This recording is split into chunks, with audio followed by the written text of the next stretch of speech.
What if I were to tell you that in exactly 6 months, a comet will collide with the Earth and cause a complete extinction of every living being? At first, I'm sure you wouldn't give it a second thought and continue going about your day. Then, a few weeks later, every major news source is reporting on whether the comet exists or not. Scientists from all over the world start publishing their findings in an attempt to convince citizens that the problem is real and convince governments to do something about it. As the deadline grows closer, there are many who start to believe, and many who actively deny such claims with the slogan while refusing to look at the sky as to not be tricked by special effects of a comet. Politicians turn the issue into a way to cause division and grow their own bases. And the polarization reaches such a level that everyone argues until the day of the comet arises.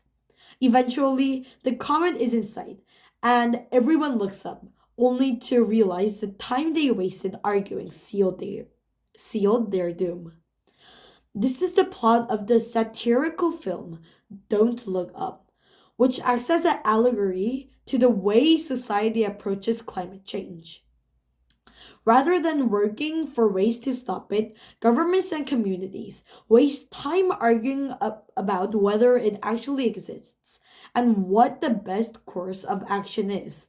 And if we keep acting that way, it will be too late. And this is a problem, and that is a problem. So today, let's unpack the causes and effects of climate change. Then, analyze the divisions within society and finally, offer some solutions. So, first, what is global warming? Global warming is the unusually rapid increase in the Earth's average surface temperature over the past century, primarily due to the greenhouse gases released by people burning fossil fuels. Throughout history, scientists have identified three primary causes that contribute to global warming, including deforestation, industrial activity, and agricultural activities. To start with, the first cause is deforestation. In every 30 seconds, at least one forest disappears. The reason is because people continue to cut down trees for paper and to expand the land for farming or industrial purposes. In just 1 year, 3 to 7 billion trees are cut down. This matters because one mature tree can absorb 48 pounds of carbon dioxide. The less trees there are, the less carbon dioxide is absorbed. Thus, the more carbon dioxide that lingers in the atmosphere and causes global warming. Next, industrial activity has been a driver of global warming since the start of the Industrial Revolution, where people burned fossil fuels for energy. This energy is mostly used for transportation and electricity, which now represents a significant part of society that is almost impossible to think about a world without it. Burning fossil fuels release carbon dioxide, which makes the ozone layer thicker.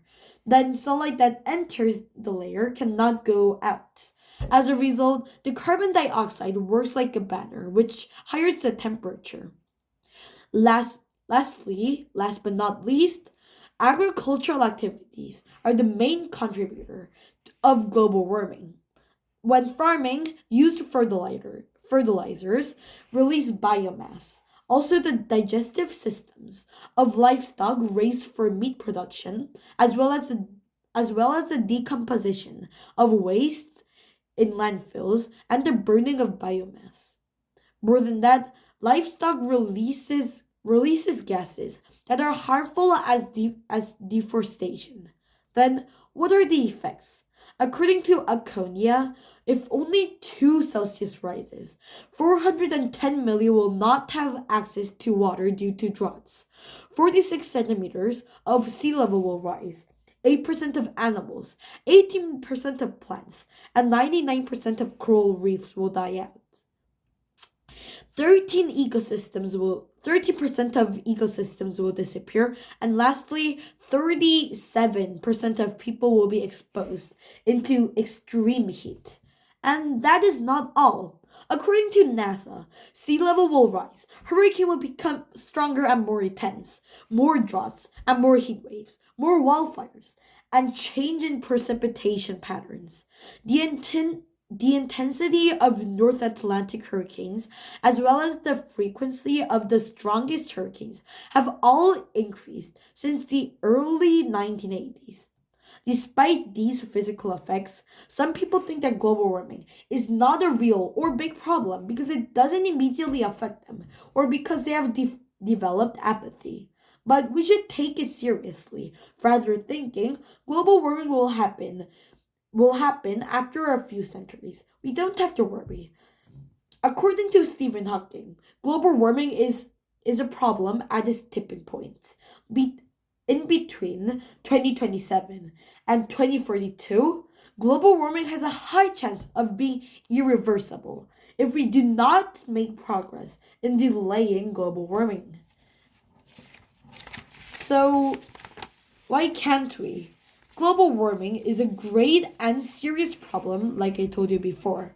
However, many people are still showing apathy towards global warming, and even though it's getting serious.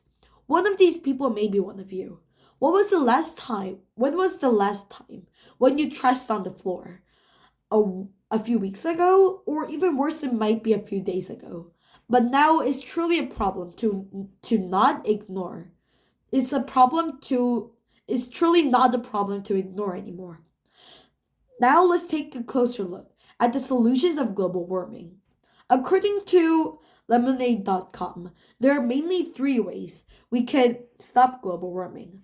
First, we can speak up. We can we can raise their awareness by reaching all your friends and family with reputable articles. Moreover, we could help them be aware of how seriously global warming affects the world by bringing up real life examples as well as discussing personal actions that that fight global warming. Next, we can reduce usage of transportation. Just by not using cars often, we could literally reduce 50% of transportation emissions. So walk or ride bikes when you go short distances.